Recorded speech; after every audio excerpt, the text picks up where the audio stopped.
ये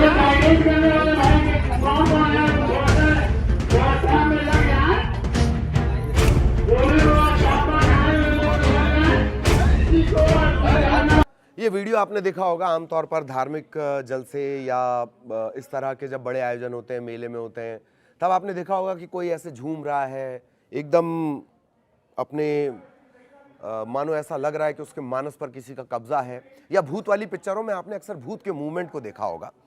पहले ये घटना कहाँ की है वो जान लीजिए और उसके बाद बताएंगे कि देश में क्या क्या होता है।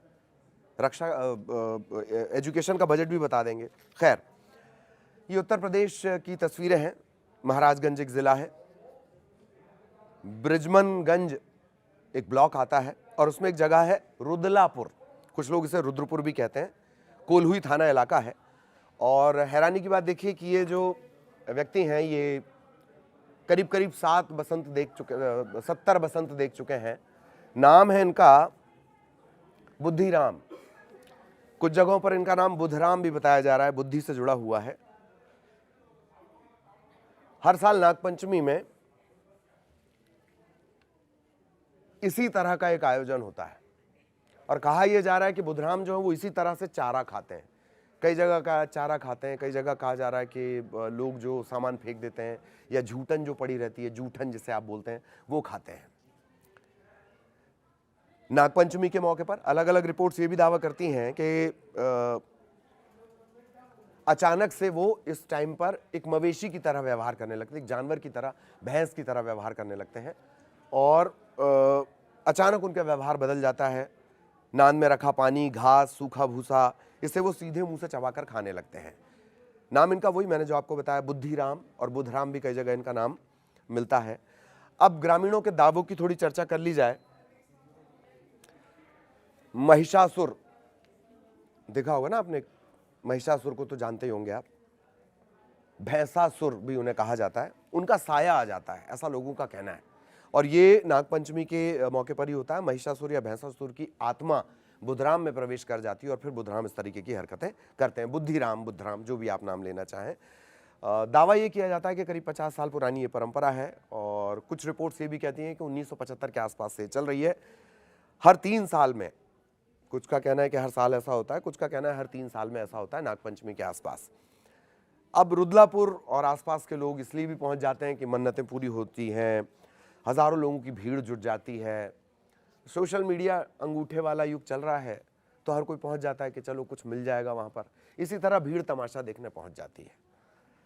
कुछ लोग उन्हें भगवान का रूप मानने लगते हैं, उनकी पूजा पाठ शुरू कर देते हैं, केला चढ़ाते हैं, लड्डू खिलाते हैं, घास फूस भी खिलाने लगते हैं। तो ये स्थितियां हैं। अब वैज्ञानिक दृष्टिकोण, इसे अंधविश्वास के तौर पर देखा जा रहा है। अंधविश्वास बनाम आस्था के तौर पर इस पर बड़ी बड़ी लंबी चौड़ी बहसें और तकरीरें हो चुकी हैं, वो अपन नहीं करेंगे। अपन सिर्फ इस खबर की बात करेंगे।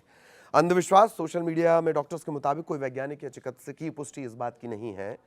और अगर मनोविज्ञान के क्षेत्र में इसे जाकर समझा जाए तो एक पिका जैसा एक रोग होता है।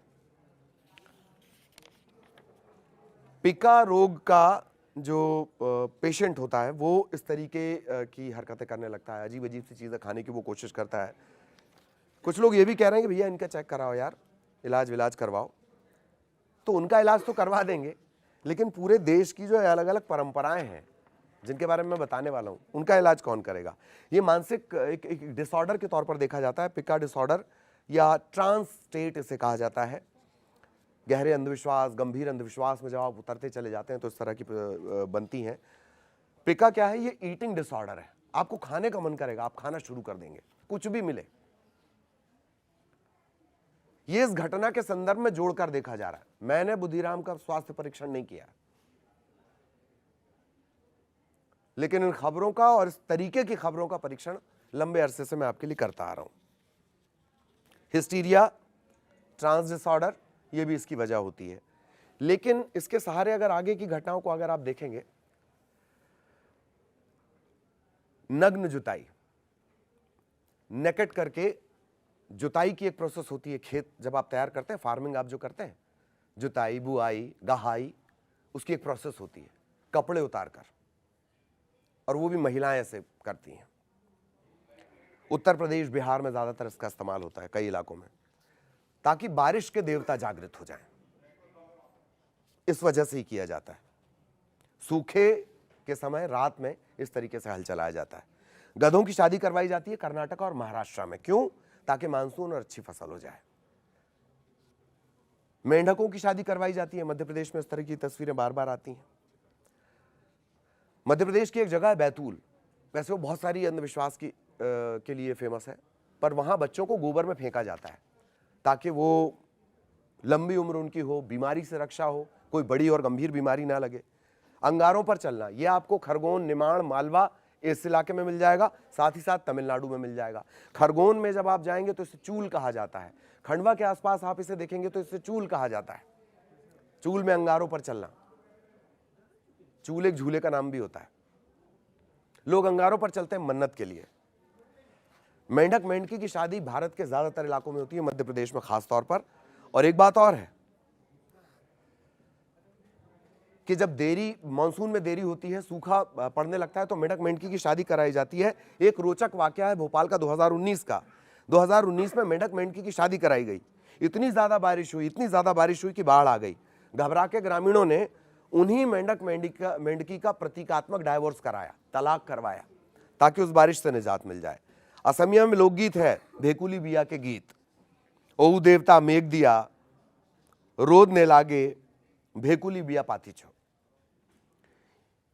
यानी हे मेघों के देवता, धूप को दूर करो, बारिश लाओ, देखो हम मेंढक की शादी करवा रहे हैं। यह असमिया का गीत है। बस इतनी जानकारी आपके लिए थी। ये आप जान लीजिए कि भारत में मौसम विभाग का बजट है 3,789 करोड़ से ज्यादा। और वो कैसे मैनेज हो रहा है? मेंढक मेंढकी की शादी से। डॉपलर रडार इफेक्ट है भारत के पास। हर घंटे का, हर मिनट का भारत डिटेल दे सकता है। और इन इलाकों में मेंढक मेंढकी की शादी से मैनेज हो रहा है। शिक्षा का बजट भी जान लीजिए 26-27 का 1,39,289 करोड़। बाकी ये बुजुर्ग जिनका हमने वीडियो आपको दिखाया, चलते चलते एक बार वो और देख लीजिए। नमस्कार।